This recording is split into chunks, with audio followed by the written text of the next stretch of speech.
I said, we've seen a lot of signs of New York Knicks basketball and all over New York and Long Island, but nothing. I'm getting hard for Harden, because if anybody posts that up on social media, I'm going to get sick. Now, if the Knicks could get James Harden for Emmanuel Quickley and a couple of draft picks, I'd do it. If the Knicks could get James Harden for a guy like Julius Randle straight up, I would do it. Obi Toppin and a couple of first-round draft picks, I would do it. Besides any of those three moves, you'd be crazy to bring him in here in New York and extend him if you have to give up a significant amount of pieces. You finally have built this team around youth. You finally found a player in free agency that finally turned into a star. And by the way, he did it in New York. And now you're going to bring a clown like James Harden in, who loves to go to strip clubs, loves to party, and has been said to want to go back to Houston because he loves the party life over there. There's a lot of other problems if they went after him, and it's not just James Harden. How does this work? Is he coming off the bench? Is he the number 2 option if you bring him in with Julius Randle and Jalen Brunson? Is he going to accept that? Is he going to accept coming off the bench again as a 6-man,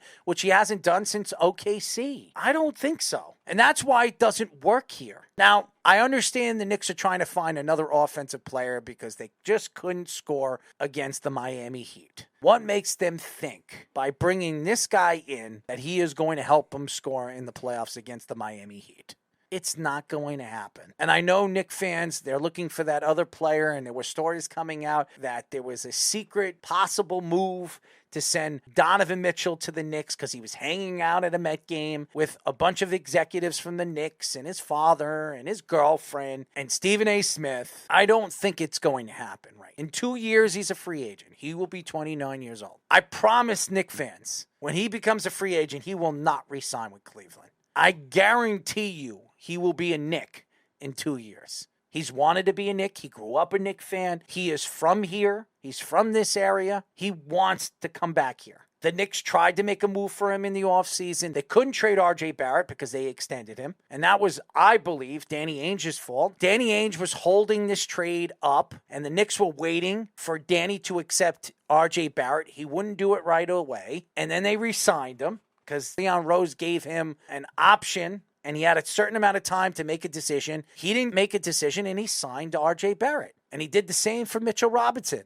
Right now, the Knicks could trade R.J. Barrett, but why would they? R.J. Barrett, he's 23 years old. He's still very young. For all those fans that can't stand R.J. Barrett and says R.J. Barrett is a waste of space, R.J. Barrett and Luka Doncic are the only players in NBA history with 4,000 points, 1,400 rebounds, and 700 assists, and 430 three-pointers made before turning the age of 23. Just think about this. In NBA history, R.J. Barrett is being compared to one of the best players in the league in Luka Doncic. Everybody keeps saying Ja Morant and Zion Williamson. They're the 2 best players in that draft class. Ja Morant hasn't done that. Zion Williamson didn't do that. But R.J. Barrett and Luka Doncic are the only 2 players that do that. But everybody hates R.J. Barrett. Everybody thinks he stinks. He's not a great shooter. We all know that. But we have seen players succeed in the NBA